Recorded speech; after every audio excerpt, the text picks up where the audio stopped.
Hello, everyone. Welcome to this episode of the Keeping It Sporty podcast. As always, you can listen to us on Spotify, Apple, YouTube, or on our website at keepingitsporty.com. On today's episode, I am joined by a very special guest. She is an award-winning podcast producer, speaker, author, and entrepreneur. She is also the founder of Lead Podcasting, a full-service podcast production company that develops podcasts for every type of person and even organizations. I welcome onto the podcast today Amanda Cupido. Amanda, how's it going?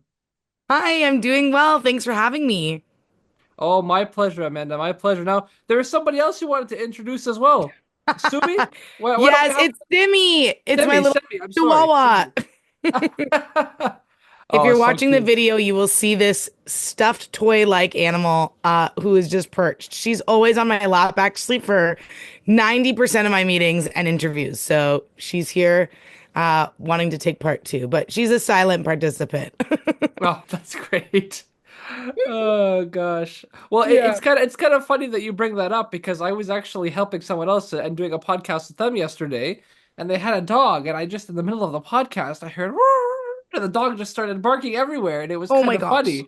So, but it made for a nice talking point as well. So it was quite Yeah, the you gotta moment. lean into it when that happens. Yeah. 100%, 100%.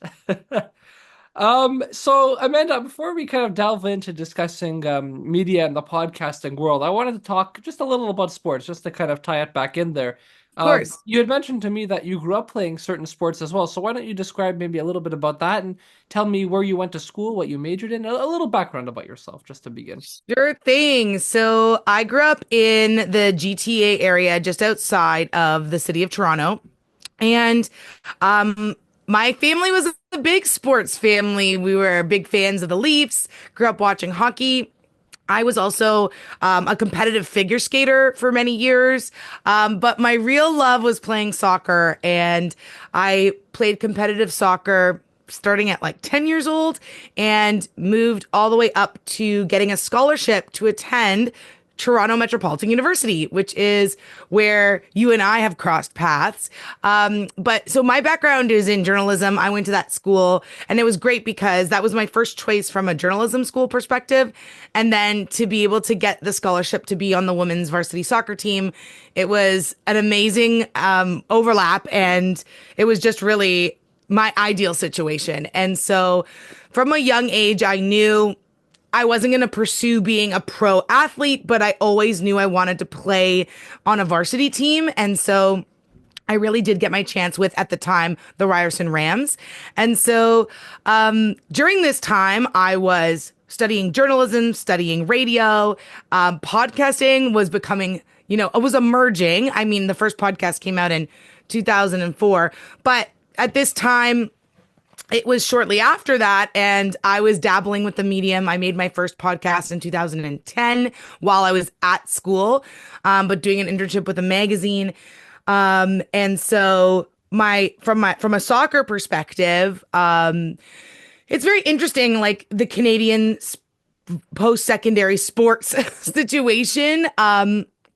And just how many differences we have between Canada and the US when it comes to like pursuing sports, even within a post-secondary institution. It's quite different. Anyway, all of this to say is that like at that time, Toronto Metropolitan University didn't have a soccer field. So we would be using a high school soccer field to practice and play our games on.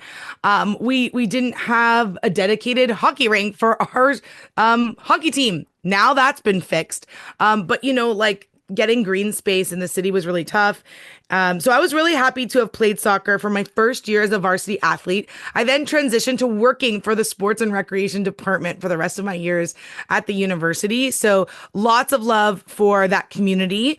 But then my journalism career was really taking off, and that had to take the precedent. So, and I think that's kind of where I was at odds a bit with the coach, where I was missing things because I was getting great opportunities to be on air or to pursue really great, potential work situations and opportunities. And that's where I have to really make a choice. And I went, all right, well, soccer's fun. And I know that probably I'm not going to be doing it at this level for all of my days, but telling stories, telling audio stories, that's something I do hope to continue doing for the rest of my life. And so I really focused on that. And anyway, I ended up after graduating, I spent some time working in major market radio. I was a producer, reporter, news anchor, and at the same time making podcasts on the side. And then I wrote a book in 2018 called Let's Talk Podcasting, The Essential Guide to Doing It Right. Yes, you have a copy. This is the second edition. I was gonna touch on it after. Yes, I had a question about Yes. that as well. So we'll come back more to that after. Sorry, continue. Yes. Amazing. No, I'm trying to fast track it all, but it's interesting. I've never really told my whole bio with sports intertwined. But anyway, the book, I'm trying to hit the milestones now. The book, I started teaching podcasting. I came back to teach at TMU, which was a really beautiful full circle moment for me. I then also went to teach at Seneca Polytechnic, where I'm teaching now, and launched my company in 2020, Lead Podcasting. So, yep, we're an agency that creates podcasts, and yeah, that's really that's the high level thing. And now to this day I still play a lot of sports. So I've sustained a couple of injuries even in my adult soccer league. So I've been paused on soccer for a bit. It is hard on the knees, but Hmm. still have a love for the game. And I've traveled the world with my work. I did also do a small, not a small, I did a stint with a nonprofit organization, World Vision. And just to put a bow on the sports side of things, so I've traveled to like Myanmar, Jordan, Cyprus, like, oh, really this job took me around the world. It was incredible. And even in, areas where I didn't speak the language, sports is a connector. And soccer, no matter where you are, including in a refugee camp, that is something that people come together to play and find joy in. And so when I was in a refugee camp in Jordan, soccer was how I bonded with the people, with the Syrian refugees living there. And I think that is so special. And the fact that also that a woman was being able to play they could tell I knew what I was doing. And I think that really impressed them because it's not the gender equality isn't necessarily across the board, especially when it comes to sports. And so I was happy to role model that in some of the places that I got to visit. So sports continues to be a really, yeah, especially soccer still has a special place in my heart. Well, yeah, they say sports really does unite everybody. I mean, it's really kind of that universal language, one of the most popular, if not the most popular sports in the whole world that people like to play and really enjoy and enjoy playing. So I think that's great that you really bonded with everyone through sport. And it was kind of another full circle moment, I suppose, in your maybe sport playing career as well. Yeah, for sure. And like how the two kind of always have overlapped and intermingled. Yeah, I never really thought of it that way, but it's true. So I wanted to get more into your job now because you mentioned, of course, Lead Podcasting is the business that you founded. Describe maybe a little bit what that job entails for you, maybe how it began, and what kind of led you down that path. So, I mean, I kind of hinted at that I started my first podcast in 2010. I've loved podcasts for a long time. So I always say this is an audio nerd's dream come true, what is happening right now with the industry, but something that I always predicted and kind of thought would happen. And here we are. So, I was making one for an online magazine at the time. And then as I graduated, it was word of mouth. There wasn't a lot of like for hire podcast producer, even the title podcast producer, I wasn't leaning into. I was calling myself a media coordinator because I was just like making up titles. And I would say, I could help you, coordinate your podcast. And what I would do for people is like pre-interview their guests, create like a show outline, and then I would edit and upload podcast episodes. And this was like a service I started providing just kind of ad hoc, and people would share my name, and I kind of built up this roster of clients just organically like this. And so all the while I was working in journalism, then I transitioned into those more communications and roles. I also spent some time at a video agency. So I was really continuing to push my storytelling chops forward in my day to day, but then on the side, push the boundaries of this audio medium that I was so intrigued by and have the two kind of intertwine as I went along. And so, um, when I was working at World Vision, I spent almost 5 years at that organization, and it was a really wonderful experience because what I like to call myself was an intrapreneur, which is where you have like entrepreneurial ideas within an organization. And that they really did embrace that. And I created multiple podcasts for them during that time. I did trainings, and it allowed me to, again, help them, um, you know, for a legacy organization, really lean into some innovative storytelling ideas. But it also allowed me to to see what worked and what didn't. And I was like putting things out there, and I was tweaking as I went along. And anyway, the pandemic hit in 2020, and that's when I just took the plunge. I think so many people made big life decisions in that year, but I ended up leaving my job, as difficult as it was, because I loved it, and started my business. And so the book that I had written obviously helped with my leadership profile that I was building. And at that point, too, I was getting a lot of requests for podcasts, and I was actually going, I don't want to have to turn people away. And so once I announced, hey, I'm for hire, I actually just started as a freelance. I said, let me just try freelance. And I announced I was going to be doing freelancing in July of 2020. By September, I incorporated my business. And by March 2021, I hired my first full-time employee. So we grew very fast, and like the appetite was there, which was very affirming. And we've been growing ever since. Yeah, it's quite the story, and you describing how rapidly the growth was is definitely quite something. Now, I was wondering, what does a day in your life look like? I mean, do you think it really changes from day to day? Is it maybe similar on one day, similar on the other? I mean, what does it look like for you? Yeah, it definitely changes day to day. Usually in seasons, I'll have some sort of routine. I say some sort of because it's light. I mean, so when I'm teaching, of course, that's going to be a day that I'm spending at the school. So depending on what that day is, looking ahead to January now, in January 2025, I am teaching on Mondays, like that's my teaching day. Um, and then there's a lot of emails. I'm definitely not in production on shows most of the time. I have a team of managers and then producers. So they're really the ones that are day in, day out, which actually I miss a little bit. Like I liked producing, but um, I am there to, number one, support my managers who are then supporting the rest of the team. So my business development lead and my production managers. So that's my real like number one. And if there's a fire, I'm helping them. So supporting them as in their leadership roles. I'm also speaking a lot, which is exciting. So I've gone to probably around 10 or 12 conferences in 2024. Just speaking about internal podcasting, which is a big trend for organizations to have podcasts within that are private. I'm also speaking about podcasting for business growth, these sorts of topics. So it's very likely that at least a day a month I'm off the grid because I'm at a conference and just soaking it in and speaking from the stage. And then there is also like me inking deals myself and bringing in business. So there's a lot of times where my business development lead will take all the calls from the website and inquiries. But then there's people who know me and who are from my network and will reach out, or it will be a more complex estimate that we have to put together. And sometimes we're coming up with pricing for things like that didn't exist before. For instance, AI voice dubbing. We are just working on a project where we're using AI to dub a podcast that's in English to make it in French and Spanish. But what do you charge for AI voice dubbing? Like this is a line item that didn't exist even a couple months ago. So being able to really do research, test out some of these like processes, and then come up with a pricing model, and this is where I think I'm really pushing the boundaries of the medium and trailblazing because but both as an entrepreneur and as a podcaster, because there's so much technology that's advancing, and that's the exciting part. I love doing that.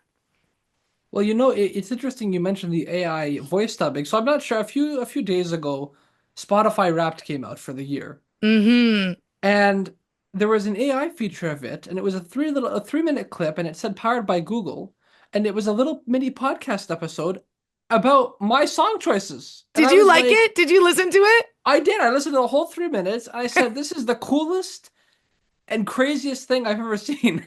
Yeah. Because I figured it was something that I'd never seen before, but Yeah. also It's just how? I know, I It's like know. mind blowing, right? I mean, I don't know. I don't know how it's possible to do that. Well, and for someone like you who's in this space too, like this is the kind of thing that is only going to become more and more prominent. And it's like, how does that intersect with what I do and what I love to do? And how that's only going to become more, right? Like bigger. And those, if you haven't listened already, like it does, it sounds like two humans or co-hosted or single hosted. I don't know what yours ended up looking like, but It was it's just, co-hosted, yeah. yeah, co-hosted. So they're like having a conversation and these are bots. And so, and they sound real. Like you would not have known unless someone told you. And so I think what they're doing, and it's very interesting, the capabilities, the technological capabilities are there to have bots host a podcast and have it be good.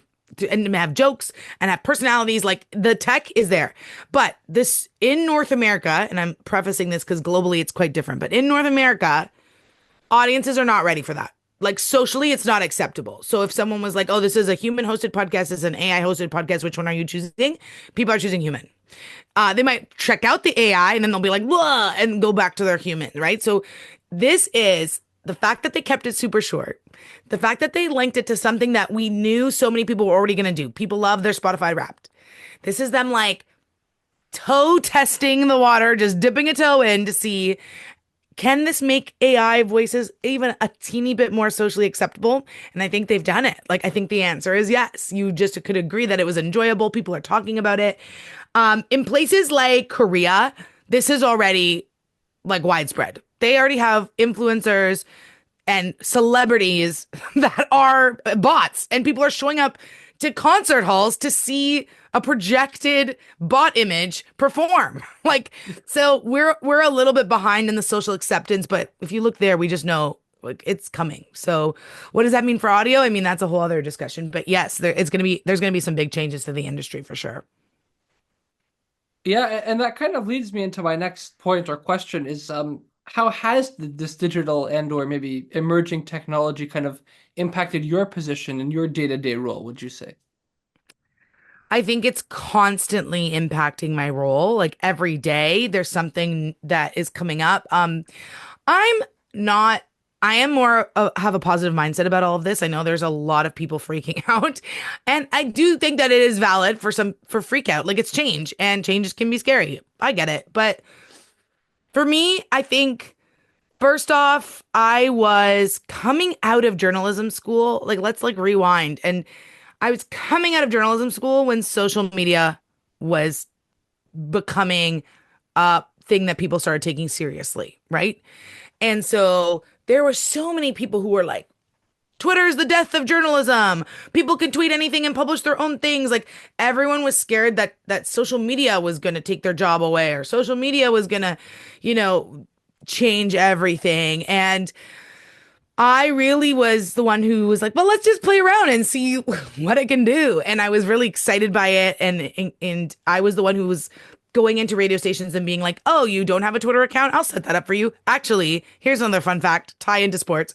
I set up the original Ryerson Rams Twitter account. Like I was hired in the varsity sports and they didn't have social channels. And I was like, I think you guys should have it. And I was the one who created. Oh, Yes, I created Eggy the mascot, which was again our former mascot.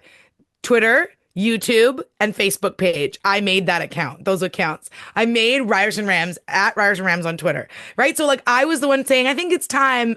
Like, let's make them. What do you want the picture to be? And so I was already in this zone of like stepping into the unknown and taking it on in professional capacities and just like seeing what happens and trying to make it work and trying to make it align with our business objectives. So with this AI coming out now, it's kind of me going, all right, well, it's just the next thing. And I mean, AI's been around for a long time, but with it being so mainstream and accessible and getting so good with the way that its deep learning is happening, that is, and generative AI, like that is just exciting to me. And so back to answering your question. So I feel optimistic. I'm excited about it. Yes, it's going to change things. But like day to day, there's always editing tools. Right now, the editing tools are quite good. We do use them at Lead Podcasting. One that I will shout out if you want to call it that is Adobe Enhance. So they've just actually come out with a version 2 of this treatment that you can do to audio. And honestly, it saves hours of time on audio repair. Sometimes it doesn't work perfectly, but a lot of the times it does. It works really well. And so I encourage my team, use it. Don't spend the manual hours tinkering away.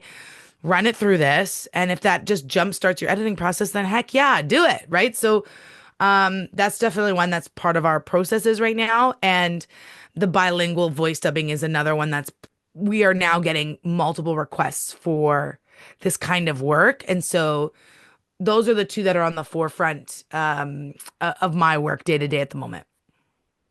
Shifting gears a little bit now, I was wondering, what do you find most rewarding about your job, and then maybe something a little bit challenging about it? Hmm. I would say the most rewarding moments are having people listen back to themselves and are really proud of their voice and their story. Like that is so special because there's so many people who are hard on themselves. They don't like their voice, they don't like listening back to their voice. And that's of all ages. I've done workshops for kids too, and they'll say that. I don't like my voice. And it's sad because the our voices are such special things. They're all so unique and it's what connects us to the world. It's what allows us to communicate with like emotion um and communicate instantly um and seeing someone go through that evolution of like hating it to then loving it, definitely one of my top most rewarding moments.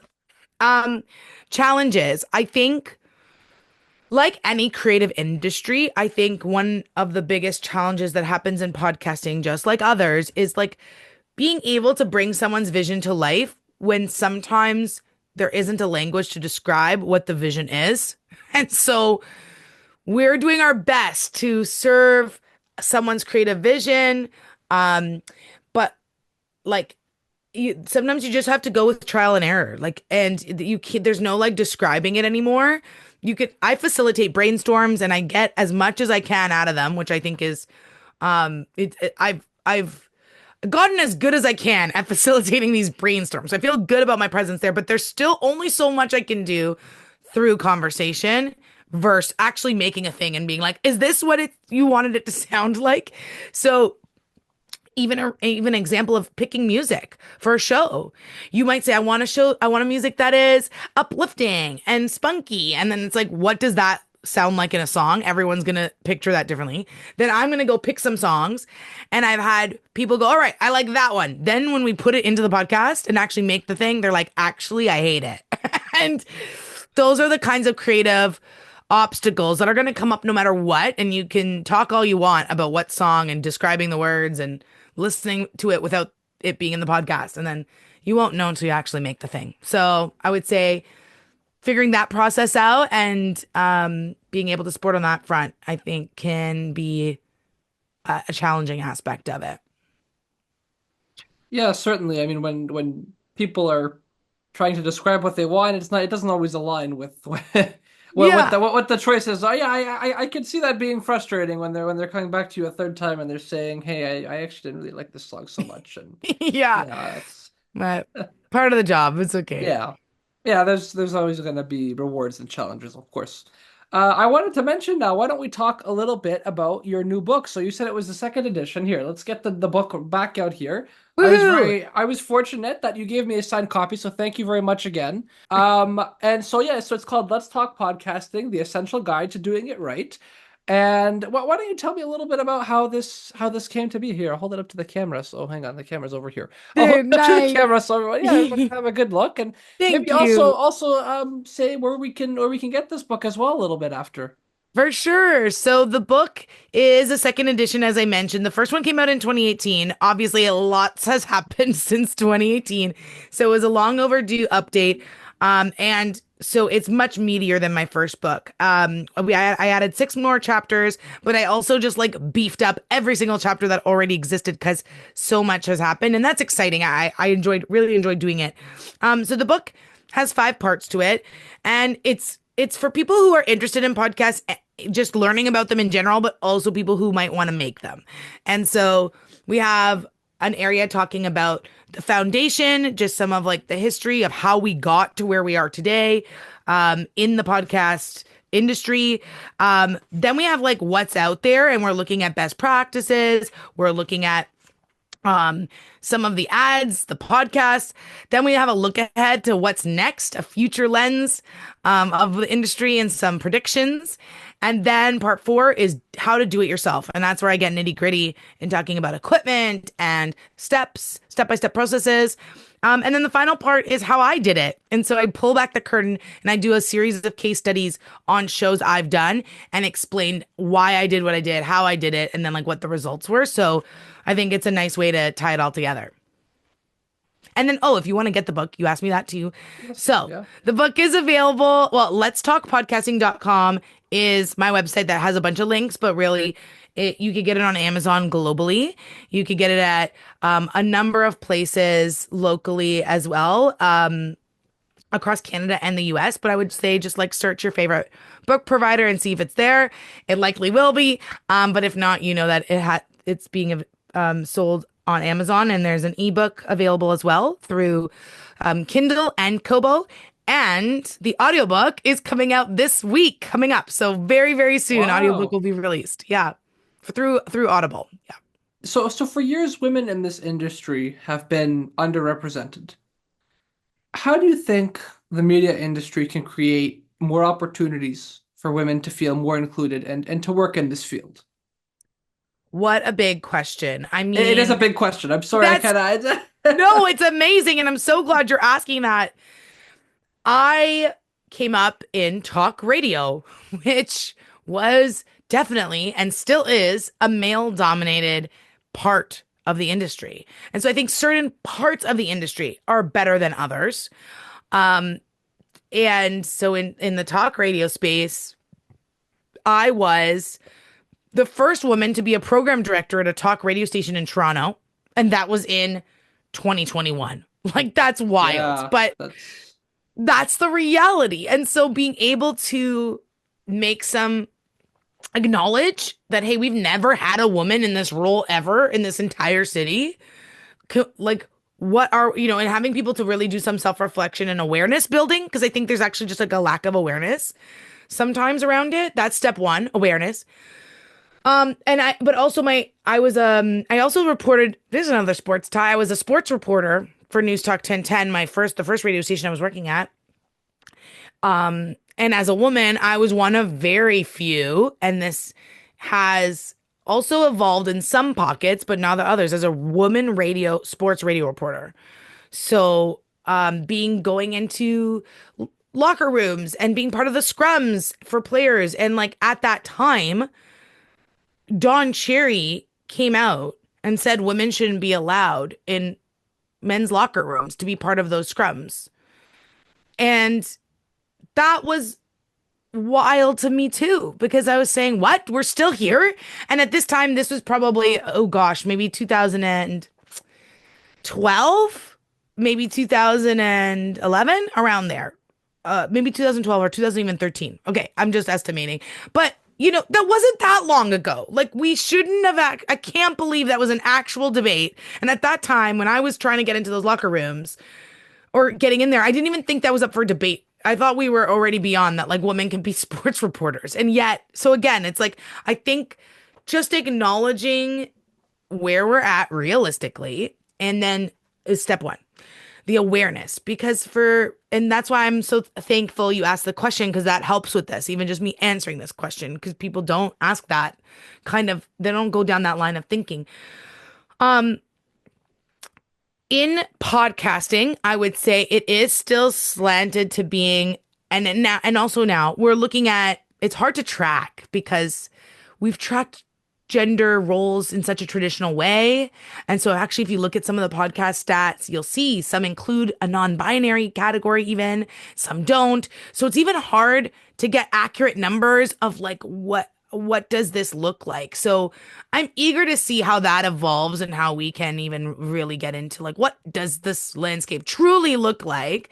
But for women and people who identify as women, I think that there has to be an active effort to create that space for them, and looking around and saying, and in industries, and looking around and saying, are we representing people, not, and it doesn't have to even just do with gender, but like, are we representing diversity of thought well enough here, especially based on who our audience is? And I think there's a little bit of a catch 22 around in sports because it's so easy to be like, well, the women's sports doesn't bring in money, so the men gets the, but like this is all because it was built around the men. So of course the men's sports gets the most because that's where the sponsorship packages, and that's where the stadiums have been built for, and that's where the fan base has been promoted. And like it's just a buildup of how the whole system was created. And I actually think if you look at the Professional Women's Hockey League, which many would say, oh, no one wants to watch women's hockey. Those games are sold out now. And like there's such an excitement. And I'm like, there it is, right? It got the proper support and marketing and promotion. And look, my lawyer's offering me so the lawyer that I work with who like would offer clients tickets to games as like a thank you, I got offered women's hockey tickets. And I was like, yes, like that's a change. That's a positive change in the industry. I'm going sports, not media now. But anyway, like I'm seeing those sorts of little wins and I'm like, oh, so happy. And so, but back to media, I think in podcasting, yeah. So we're seeing that if you look at traditional gender buckets, the parity is a bit better than like radio and specifically talk radio, but it's still shifted towards men more. So I think being able to even run my own company and keep it women owned, and most of my team is women. That just kind of happened that way. But like I love that, and I really tried to lean into that and hopefully have those ripple effects continue, right? And if they can role model the work, then it'll inspire women coming up. And if it can be successful, it can have people looking and saying, all right, well, there is a model there for a woman-led show or a co-hosted show by both women, right? Which was a faux pas on radio. So it's nice to be able to break some of those traditional habits that would have been in the traditional media space, in the podcasting space. So that is also one reason why I really love the podcasting space too. We're kind of turning some of those expectations on its head and have full control over it. So I love that.